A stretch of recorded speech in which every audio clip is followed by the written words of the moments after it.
peut-être le match référence du Paris Saint-Germain. Victoire 5-2 au Parc des Princes contre les Blues de Liam Rossignol. Le PSG a livré une grande prestation offensive ce soir. 0,87 d'XG, 5 buts marqués. Ça en dit long sur la performance parisienne. Bonsoir Elias, on est avec toi ce soir pour parler des huitièmes de finale de ce mercredi 11 mars. De grands matchs ce soir. Exactement, de grands matchs, une soirée en demi-teinte pour moi. Comme vous l'avez vu, j'arbore le maillot de Manchester City. On va y revenir plus tard, mais oui, il faut commencer par cette performance du PSG. On a eu des bribes de celui de l'année dernière qui nous a fait tant rêver, tant vibrer en tant que supporter du club de la capitale. Et tu as raison, c'est clairement un match référence, comme le dit Bradley Barcola au micro de Canal+. Donc on va pouvoir approfondir ici la performance du PSG qui a vraiment été grandiose, même si on peut apporter quand même de la nuance. Voilà. Ouais, c'est vrai, tout n'a pas été tout beau, tout rose. C'est vrai, Elias, tu as raison. À noter que nos pronostics qu'on a établis ce week-end ont quasiment été tous bons, à part qu'on voyait Arsenal quand même remporter avec une grosse avance son match contre Leverkusen. Finalement, un partout sur un penalty très très discutable. Grosse faveur pour les Gunners. On l'a aussi vu. L'autre choc de la soirée, City-Real. 3-0 pour le Real. Je sais que tu dois être déçu, Elias, mais quel match de Fede Valverde, on en parlera tout à l'heure. Et tu dois être tiraillant entre le PSG et City. Une grande performance parisienne et une performance vraiment très décevante des Citizens. On va parler en premier du Paris Saint-Germain, Elias. Alors, je trouve qu'il y a 5-2, c'est vrai, mais avec du recul, je pense que le score ne reflète pas vraiment le match, parce qu'on a quand même eu de largesse défensive du PSG. Les deux buts qu'on concède, c'est quand même des erreurs parisiennes, avec Nuno Mendes sur le premier but, que je trouve extrêmement fautif, qui se replace pas du tout sur la situation, et sur le deuxième but, Marquinhos qui se fait déborder, peut-être un manque de vitesse. Je pense que c'est en général Marquinhos qui commence à devenir un peu trop lent face aux attaques adverses. Donc 5-2, c'est vrai, 3 buts d'avance, mais une performance, il va falloir travailler certains aspects du jeu, Elias. Oui, c'est encore une performance qui n'est pas parfaite de la part du PSG, et c'est normal au vu de la dynamique qu'ils affichaient en ce moment.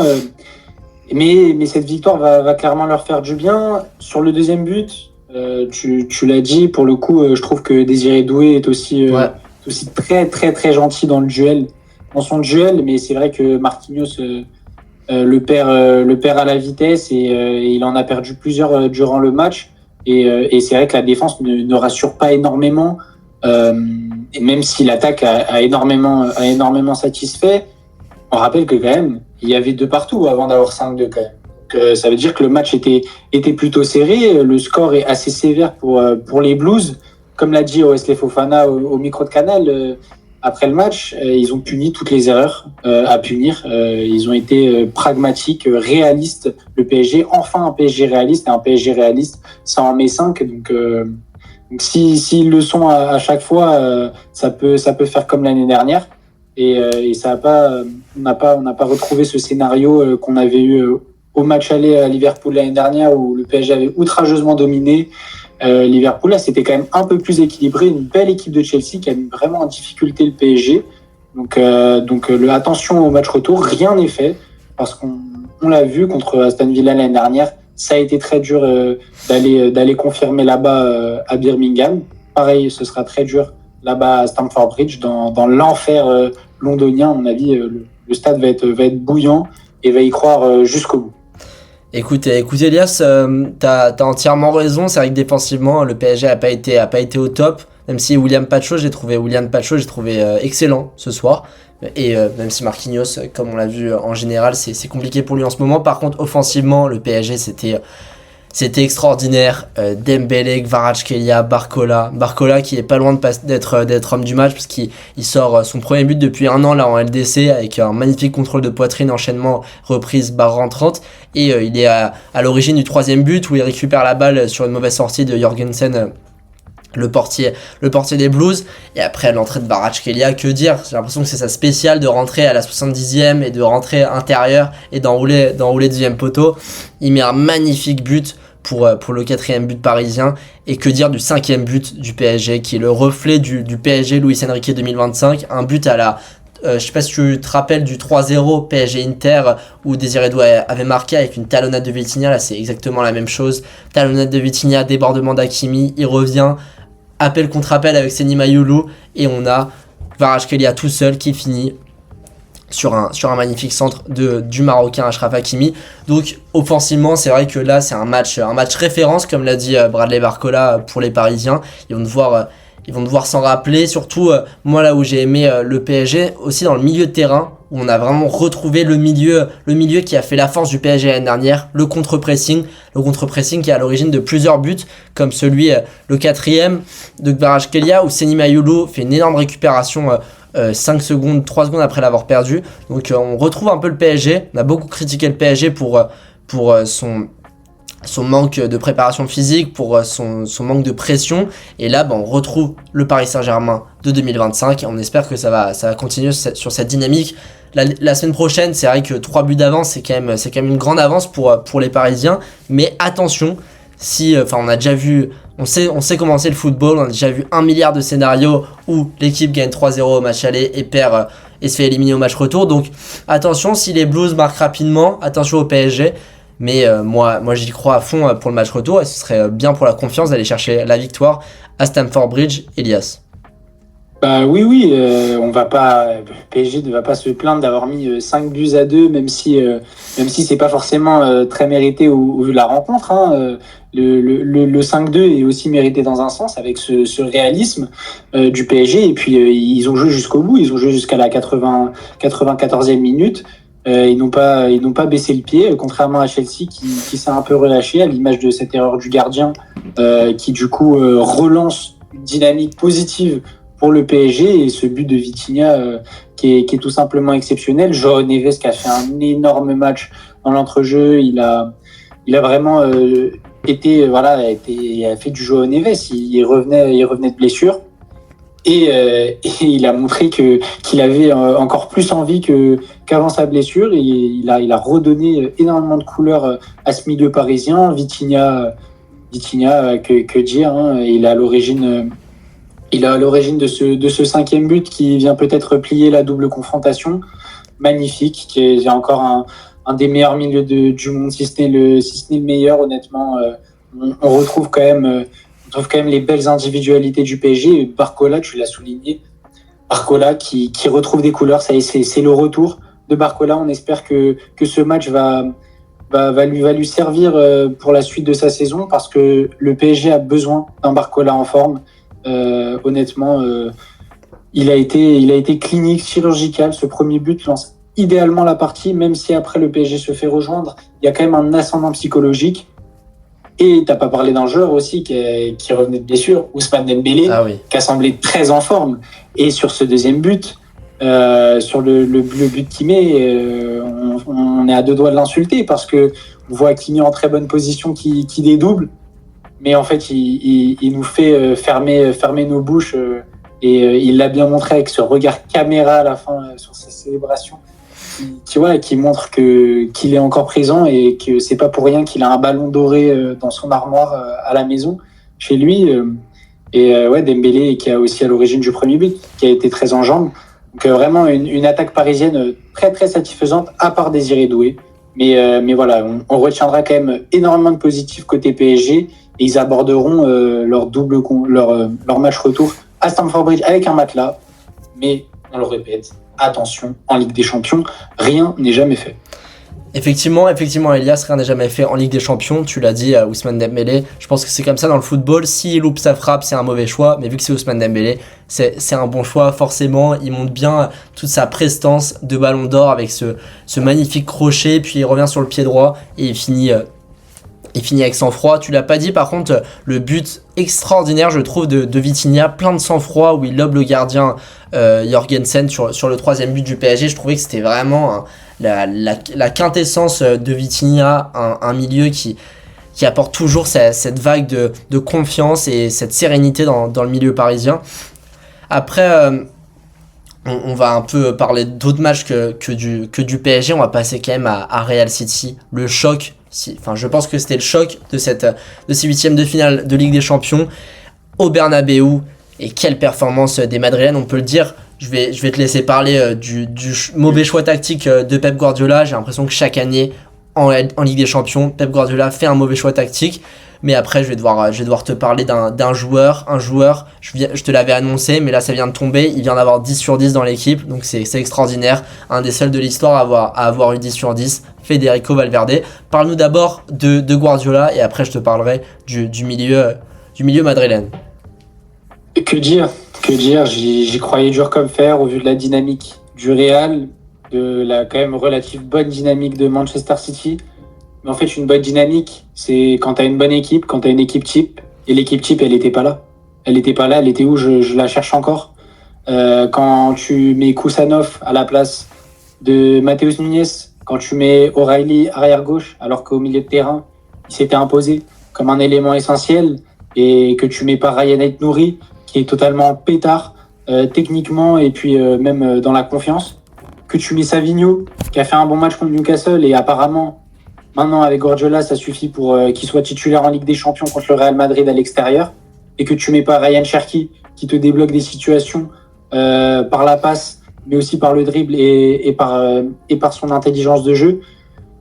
Ça peut pas fonctionner. En fait, ça peut pas fonctionner. Semenyo, c'est son premier match de Ligue des Champions. Peut-être que tu dois, aussi replacer Semenyo, ou peut-être ne pas le conduire directement, même si on sait qu'il est en très grande forme. Mais voilà, Guardiola, ça y est, Guardiola, il me fait souffrir à chaque fois. J'ai vu la composition, j'étais confiant, et en fait, ma confiance s'est ébranlée parce qu'il joue 11 fois City sur les 5 dernières années. Quasiment le Real. Le Real, pardon. Quasiment tous les buts, ils les prennent sur des longs ballons, dans la profondeur, sur des contre-attaques, sur de l'attaque rapide. Et il ne se dit pas, peut-être que je vais mieux gérer ma gestion de la profondeur, je vais essayer peut-être de laisser un peu plus le ballon au Real et d'être plus efficace dans mon pressing. Le pressing a été terrifiant, techniquement c'était terrifiant parce que tu n'arrivais pas à sortir du pressing du Real Madrid. Quand on parle du Real Madrid, avec un milieu de terrain, il y a un mec qui s'appelle Pitart, c'est Pita Melark dans Hunger Games, le mec, il est inconnu au bataillon, et on se fait totalement bouffer au milieu de terrain. Enfin, c'est catastrophique dans tous les duels, et encore, alléluia, Donnarumma, il fait une parade sur le penalty de Vinicius, même si Vinicius, avec son saut de cabri, il reviendra les tirer un peu mieux, j'espère. Mais j'y crois encore, forcément. Mais j'y crois, mais s'il y a une bonne compo, en fait. Parce que tu vois que quand Manchester City n'affiche pas son équipe type, c'est très dur. C'est très, très dur. C'est très, très dur. O'Reilly sur le côté gauche, il avait fait un très bon début de saison. Mais là, sur le premier but, il peut pas ne pas regarder Valverde. Il a l'impression que Valverde n'existe pas dans son dos. Et vas-y, je te laisse enchaîner sur Valverde. Honnêtement, il n'y a rien à dire. Il y a rien à dire pour moi sur le troisième but, il n'y a rien à dire. Mais par contre, sur les deux premiers, je trouve qu'il joue très bien les coups, certes. Mais Manchester City les joue très très mal défensivement. Et la défense de City, c'est zéro. C'est zéro ce soir. En partie de la faute du fait que Guardiola ait aligné cette charnière et ce back four. Effectivement, Elias, je vois que tu parles avec le cœur, mais j'ai quand même l'impression que Pep Guardiola, chaque année en Ligue des Champions, il a son équipe type, il joue avec de septembre à février, et là au dernier moment, il décide de changer toute la formation la veille du match. Donc j'arrive pas à savoir à chaque fois pourquoi il fait ça. Ça a marché une année, mais là depuis quelques années, si en LDC, c'est quand même plus compliqué. Et là 3-0, ça va quand même être compliqué au match retour à l'Etihad. Mais quand même le symbole de ce match, Elias, comme je t'ai dit, 10 dans l'équipe, Federico Valverde, c'est énorme.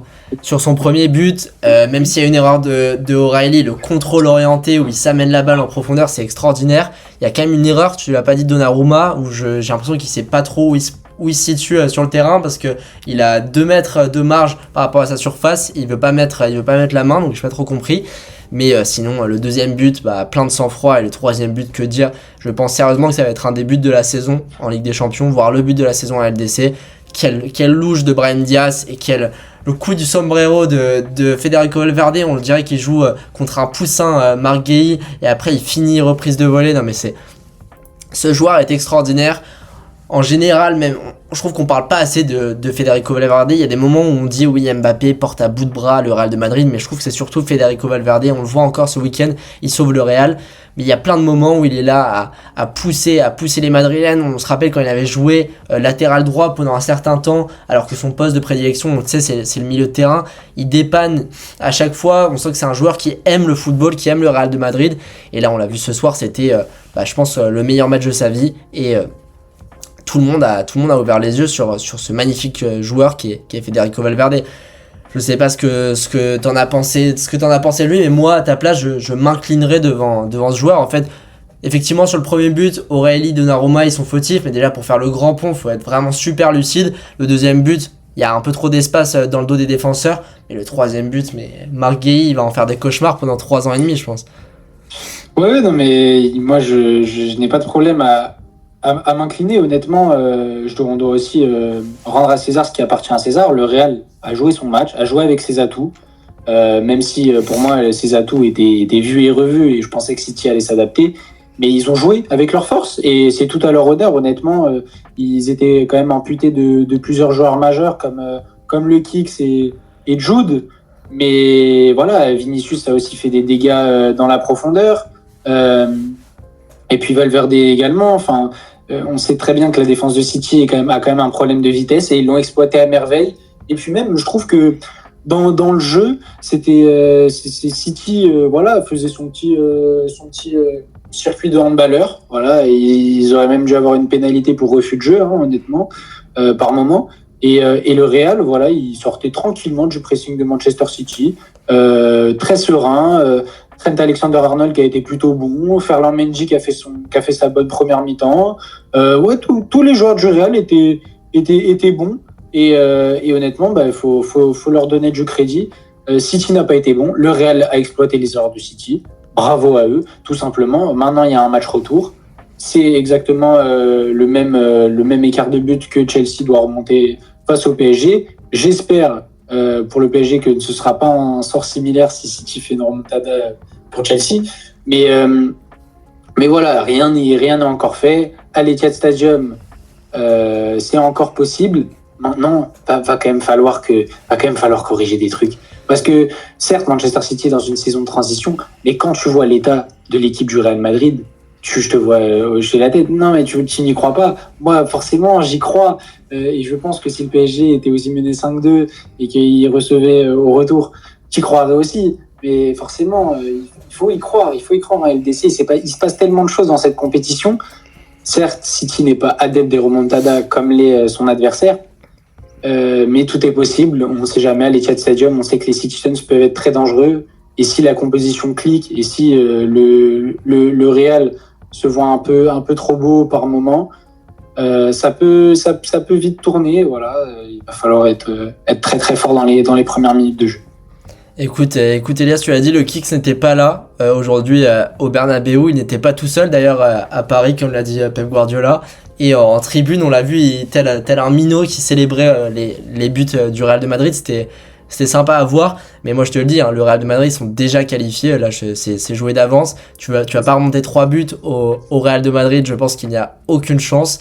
Et surtout, en fait, je n'arrive pas à concevoir un match Man City-Real où City prend 0 but. Quand on voit les largesses défensives des Citizens, en fait, Pep Guardiola, je sais pas comment il a pas pu anticiper que quand on voit la charnière des Citizens, on sait très bien que avec la pointe de vitesse de Vinicius, ils vont essayer d'aller chercher la profondeur. Et il n'a pas anticipé ça, il a mis Kousanov, défenseur droit.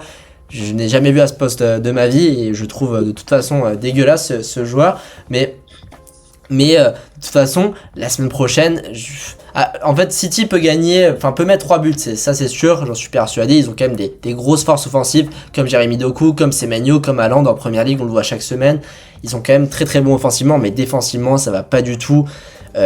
Et même s'il y a le retour de certains cadres défensifs, je pense qu'il n'y a pas un monde où City fait un clean sheet. Tu parlais du fait que moi je serais de ton avis si le PSG était mené 5-2.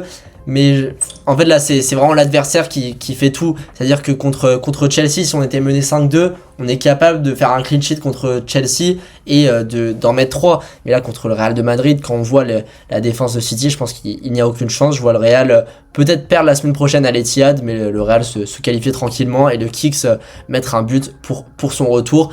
Tu me diras, c'était un petit mot de la fin pour City et pour ce podcast. Je voulais juste quand même vous annoncer que Bodo Glimt, on l'avait prédit, il gagne 3-0 le match aller contre le Sporting. Le Sporting, la définition du mot mid, c'est le Sporting Portugal.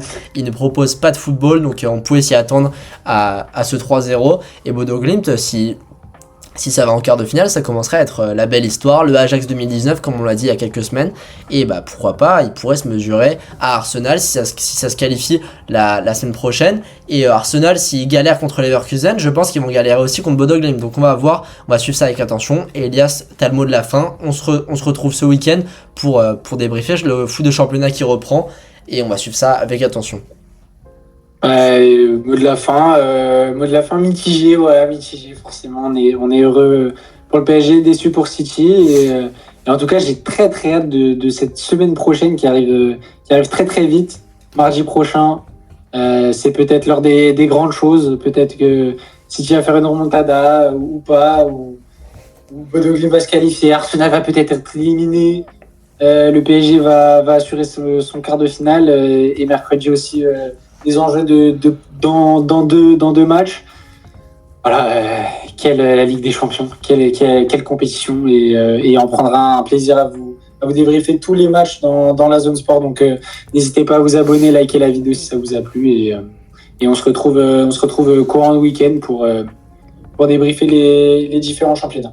Ouais, et on vous fera quand même un petit prono des affiches de match retour. Si City se qualifie la semaine prochaine, on pourra ressortir cet extrait, comme quoi je m'étais complètement trompé sur cette affiche. Et du coup, ce week-end, prono des 8e retours. Et merci Elias, on retrouvera Zephyr, on espère ce week-end, qui ne donne plus aucun signe de vie depuis la fin de ses matchs. Donc c'est inquiétant, mais on espère qu'il va bien, le Zef. Ciao.